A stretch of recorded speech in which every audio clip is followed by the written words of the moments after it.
Tunnel वाली चुड़ैल। रात का समय था। सड़क पूरी सुनसान थी। करण अपने दोस्त मिथुन को पीछे बैठाकर सुनसान सड़क पर बाइक चला रहा था। वो और उसका दोस्त मिथुन दोनों ही नशे में थे। आते जाते खूबसूरत आवारा सड़कों पे कभी कभी इत्तेफाक से कितने अनजान लोग मिल जाते। अरे भाई सुनना, मुझे मेरी गर्लफ्रेंड की याद आ रही है। अब तू पागल है क्या? तेरा तो ब्रेकअप हो गया है ना, तो दूसरी पटा ले, इसमें कौन सी बड़ी बात है।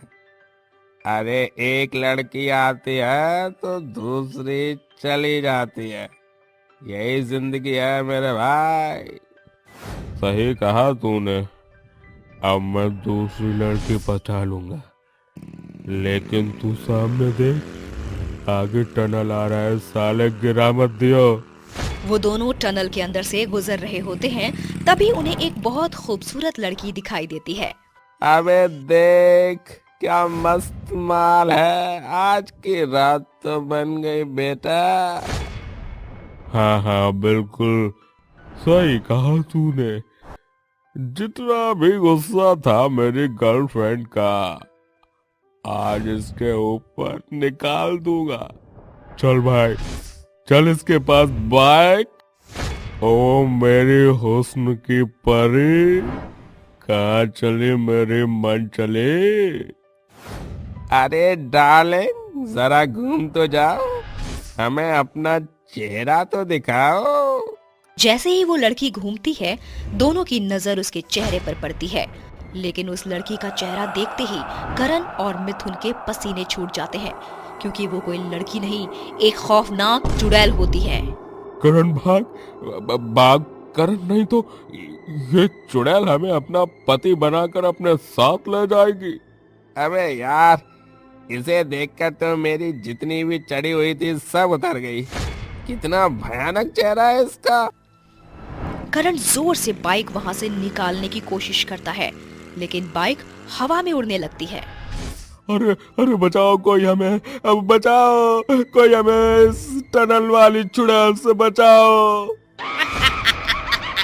कोई नहीं आएगा तुम्हें यहाँ बचाने, समझे तुम?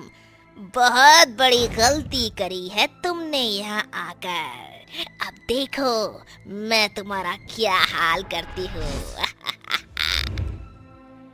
चुड़ैल अपने लंबे लंबे दांतों से दोनों की गर्दन अलग कर देती है। अगले दिन सुबह टनल के बाहर दोनों की मुंडियां लटकी होती हैं। ये देखकर गांव के सभी लोग वहां इकट्ठा हो जाते हैं और बहुत डर जाते हैं।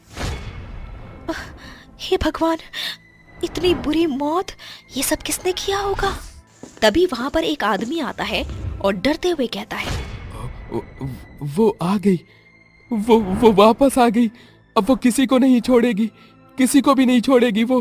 तभी वहां गांव में रहने वाला सोहन आता है और उस आदमी को ऐसे डरा हुआ देखकर उससे पूछता है, अरे अंकल, आप किसकी बात कर रहे हो?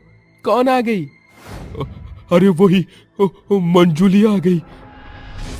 आप किसकी बात कर रहे हो? क्या आप मुझे सही से समझाओगे? कुछ साल पहले की बात है। मंजुली इसी गांव में रहती थी और बहुत ही सुंदर थी।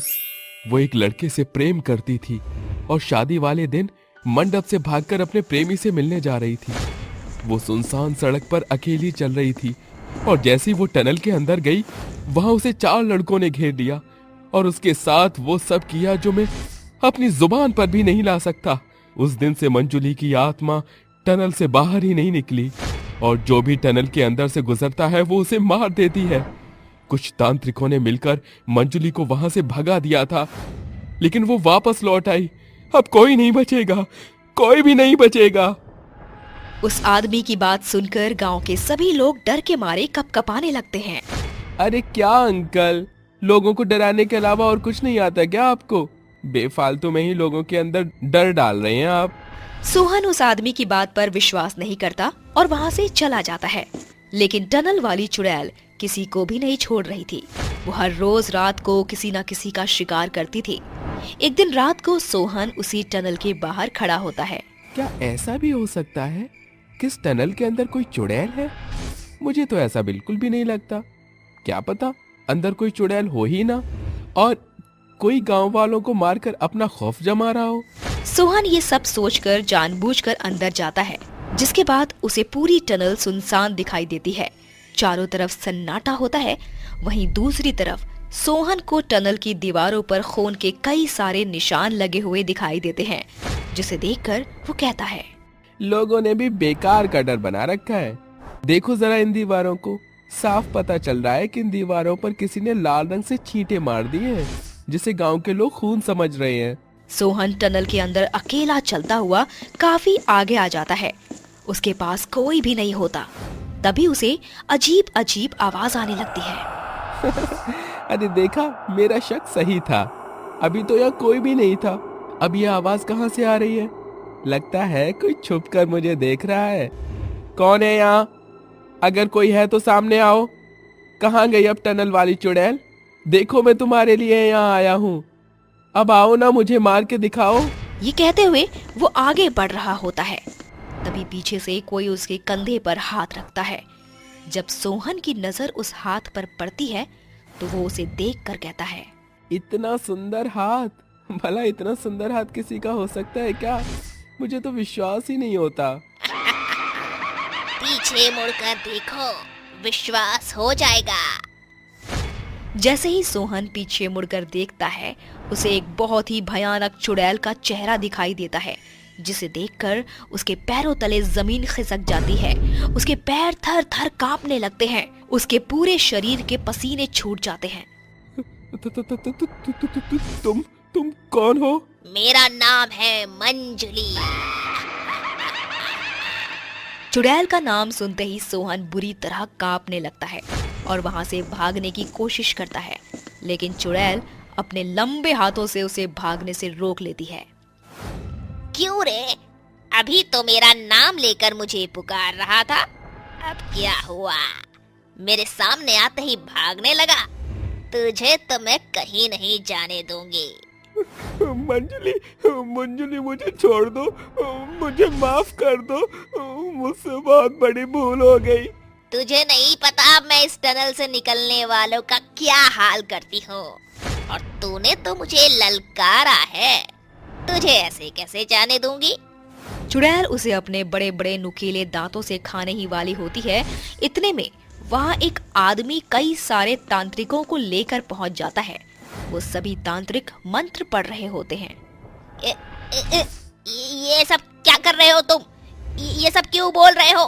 क्या क्या पढ़ रहे हो तुम लोग अपने मुंह में? मुझे इस मंत्र से बहुत परेशानी हो रही है। मैं कहती हूँ चुप हो जाओ। सभी तांत्रिक बाबा मिलकर मंत्र पढ़ते जा रहे होते हैं और वही धीरे धीरे मंजुली कमजोर होती जा रही थी। जैसे ही तांत्रिक बाबा आखिरी मंत्र पढ़ते हैं, मंजुली का शरीर जलने लगता है और वो वहीं भस्म हो जाती है। अंकल मुझे माफ कर दो। मैंने आपकी बातों पर विश्वास नहीं किया। मुझे अपनी गलती का बहुत पछतावा हो रहा है। बेटा, बड़े कभी भी गलत नहीं कहते। उनकी बातों का विश्वास करना चाहिए, क्योंकि वो हमेशा भलाई की ही बात करते हैं। सोहन उस आदमी की बात बहुत अच्छे से समझ जाता है। वहीं दूसरी तरफ वो आदमी तांत्रिक बाबाओं से कहता है, आज अगर आप लोग सही समय पर नहीं पहुंचते तो शायद बहुत बड़ी अनहोनी हो जाती। चिंता मत करो, अब इस गांव से मंजुली की आत्मा हमेशा हमेशा के लिए चली गई है। उस दिन के बाद से गांव वाले उस टनल से सुबह शाम आराम से निकलते हैं और किसी को कोई खतरा भी नहीं होता। गांव वाले उस टनल का नाम मंजुली टनल रख देते हैं।